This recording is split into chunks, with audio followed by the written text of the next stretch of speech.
Hello, my name is Andy Mullins. I'm in Melbourne, Australia. I'm the author of Parenting for Character, which is a book now published in its second edition by Perusia Media. I wanted to talk this afternoon about raising teenagers, some of the challenges, but also the wonderful goals that we need to have in our minds and in practice, some strategies. First, a story, fairly topical story. I come out of a teaching background originally, and one of my ex-students told me this story, that he'd joined the police force and he was on the beat in a fairly, if you like, difficult area in Sydney, and he and his partner, his fellow policeman, were in a shopping centre, and suddenly they've got a 13 or 14-year-old young man in front of them, a boy, and he's waving a gun at them and he's pointing it at them. And my ex-student is on the verge of pulling his pistol and plugging the guy. And then the guy waves it around and he says, "It's a replica, it's a replica, it's only a replica." Soon afterwards, my former student left the police force. It reminds you, doesn't it, that adolescent years are quite a challenge. People can do things that are completely thoughtless, but can have dramatic repercussions in their lives. So when we talk about parenting, certainly one of your goals as a parent of teenagers is to give your young people lots of practice so that they make decisions in a way that will not cause physical or moral danger to themselves, where you can debrief them and help them learn from their mistakes. There's only a very short time period for this, so it's really important for you to have this as a priority in your parenting. I'll give you another example from my teaching. Again, it was the ex-student who told me this story. He's a great young man, but our times are what they are, and he's made some mistakes. And his girlfriend was pregnant, and he went into himself. He didn't talk to his parents about it. He was very scared, and he was sitting at the dining room table. And for another night, he wasn't talking. And finally, his mother said to him in exasperation, "What is wrong with you? You're acting like you have made a girl pregnant or something." And he said, "Mum, I have." And Mum burst into tears and left the table. His sisters both started to weep and left the table. And he was left there with his father. There was a silence. And then this young man is so grateful for the way his father handled this. His father said to him, "Okay, what are you going to do now?" And he helped him think through what he could do in order to do the right thing by the child, do the right thing by the girl, and so on. And it's worked out beautifully. And I've met the girl, and she's a marvelous young woman now. It's remarkable, isn't it, that if we know how to help teenagers think through the challenges and help them set the right goals for their own behaviour, all of the parenting background where you've taught them good values when they were younger, that will all come to fruition. And particularly if they have a lively faith, if they have learned a lively religious faith in their home, then they can also draw on that knowledge about reality, about what is really important in life, that we are creatures, we're not the center of the universe. We really need to give honor to God. So Professor David Isaacs in the University of Navarre in Spain, he talks about how adolescence is a wonderful time. And I suppose that's really the starting point, that you have to have a very positive attitude towards what a beautiful period of life your young teenagers are going through or about to enter. And he said there are two goals in adolescence. The first goal is that the young person in your care discovers their autonomy, that they realize that they are responsible. Secondly, they will settle on the values that they want to go through life with. And the chances are they will be your values, provided, now here's the catch, provided your values have given you joy. Because if your young people don't see the joy that your values give you in your day, on your face, in the way that you conduct yourself at home, in your positive, peaceful, calm demeanour 95% of the time, if they don't see that your values give you joy, they will kiss you, they will say, Mum, Dad, I love you, but I need values that are going to make me happy. I'm sorry. I'm going to find them somewhere else. And that's tragic. David Isaacs talks about how many young people in their 20s even, they're still adolescents in a sense because they haven't really settled on the values that they want in life. Whereas you meet some remarkable young people who by the time they're 17 or 18 or 19, they're ready to marry. They're so settled in their beliefs and their ideals. So this is your goal. The teenagers in your care have enormous power in their hands. They can ruin their lives with a wrong decision. So a priority is that you give them lots of practice in these years, that you have them in your hands. You give them lots of practice to make decisions. I was talking to one of I suppose every teacher has families that they've come across that they've been so impressed with. And there was one family that really sticks in my mind. And I asked the father on one occasion, what's your secret? And he said two things. He said, first,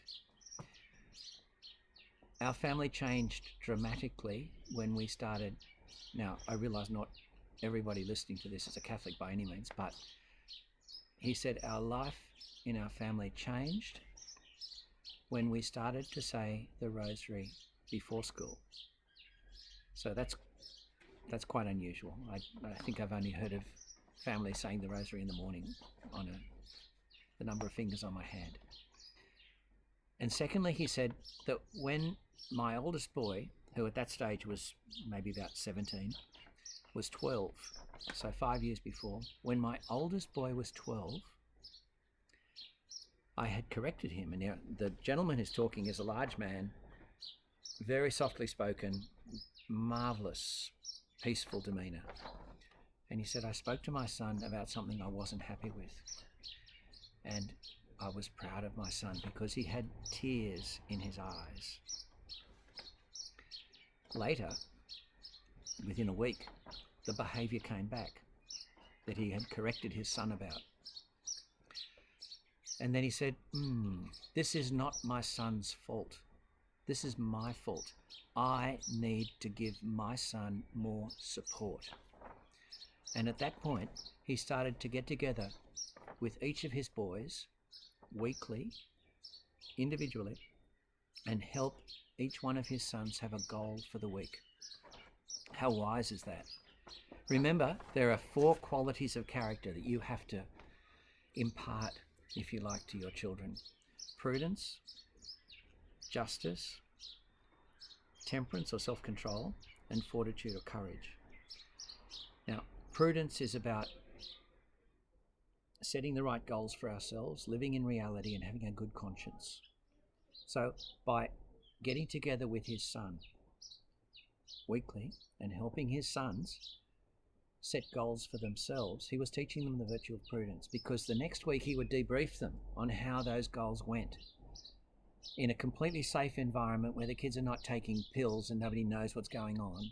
They're not staying overnight at people's houses and the parents don't know what they're watching on the video, what video games they're playing. It's amazing, isn't it, how many pitfalls, how many bear pits there are for young people in our society. And if parents are not in the game, then they don't know what's happening. So the first thing is give your children lots of practice in making decisions, but then debrief. And that has to be based upon your close relationship with each one of your kids. They have to trust you. How will you know what your kids are doing online if they don't tell you? Little kids, you can check up on them. But once they're teenagers, you can't check up on them. If they don't tell you freely because they have such a beautiful relationship with you to open their heart, you won't know. And if you don't know, you cannot guide them and you cannot help them not make mistakes that could be tragic mistakes. So be close to your kids, give them lots of practice making decisions, but then debrief afterwards. What's the third one? Affection. One of the simplest ideas in parenting is very, very useful, very, very powerful idea, is that all good parenting comes back to one graph.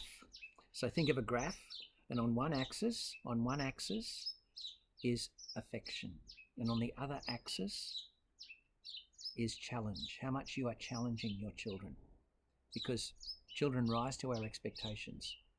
We need to keep challenging them so that they're life ready. If we don't challenge them enough, they won't be life ready. And if we don't have enough affection for them, then no matter how much we demand from them, we will drive them away. Tragic. So think about that. So the next priority there is affection. And you have to be an expert at showing affection to a teenager, and that's not easy. And sometimes mum does it better than dad, sometimes dad does it better than, but you have to be an expert. And every child wants affection shown to them differently. Very important. Amazing, isn't it, how we really have to keep coming back to these core ideas. There's one other big idea I wanted to talk to you about today, which is the idea of what vision of the world are you giving your kids? Because this is our turf. This is our world. And certainly in our democracies, there are lots of challenges to your values and my values. But this is our turf. Again, if you're a Catholic, you know that the Vatican Council said that lay people are called to order society according to the plan of God. This is our turf, and our job is to change the world. This is our job. How are we going to do it? We're going to do it with prayer. So you have to pass on habits of prayer to young people. Saint Josemaria said that if you don't raise young people to be souls of prayer, you have wasted your time. And of course, you've shortchanged your kids. Very, very big goal. And they won't pray if they don't see you praying. If they don't see you have a daily habit of prayer, your children won't have a daily habit of prayer. If they see that your daily habit of prayer is a few prayers in the morning, a few prayers at night, it's not going to stick. You really do need to set aside as a priority in the best time of the day, so probably as soon as you get up, 20 minutes where you can just pour out your heart to God in prayer. I need to do that as well. We have to. And your kids growing up seeing that will see how much peace and joy it brings into your life. I once stayed with a family. They ran a dairy farm, and I'd never milked a cow before, so I decided I was going to get up in the morning and milk the cows, 200 cows, with the gentleman who ran the farm. And I got up and I sort of dragged myself out of bed early in the morning, and it's still dark, and I walk into the lounge room and he's just closing his Bible. He's been up already. He's done his 20 minutes of Bible reading at 4:30 or 5 o'clock in the morning. It left a big impression on me. And you know that St. John Paul said that his father never had to be tough on him because he was so tough on himself. So, we demand of ourselves with habits of prayer so that afterwards the kids have a rails run. It's very easy for them. They learn it from the earliest years of their life, that this is what you do. You put aside some time for prayer every day. It's just a given. You have to do that. This is what creatures do. We owe everything to God. We can't get around like we're the center of the universe. Because this idea of this is our turf, this idea is crucial.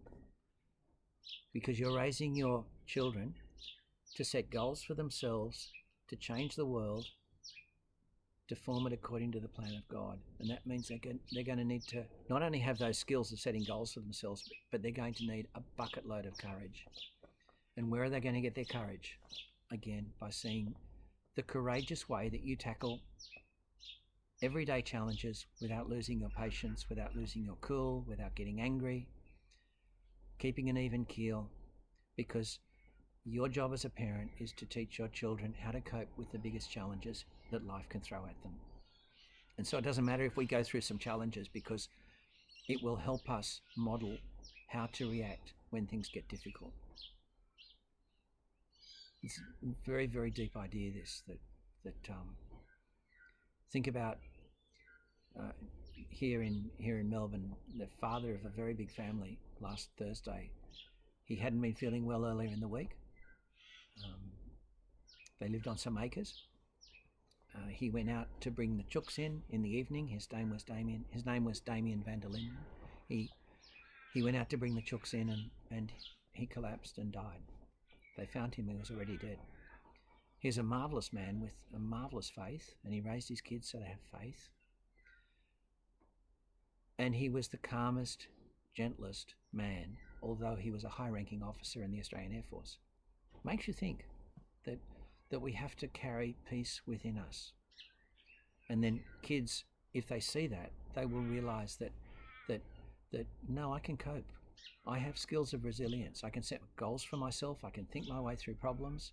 And I realise that I've got a mission in this world, and that Mum and Dad have prepared me for it. I hope this has been useful. Certainly, if you've got children at home who are still in their teenage years, it's a marvellous privilege. But remember that it's never over, and in the years to come, even when they're young adults and older adults, you have raised them so that they keep coming back and opening their heart to you, because you open your heart to them. And in a sense, you are their best friends. Big challenge. Good luck.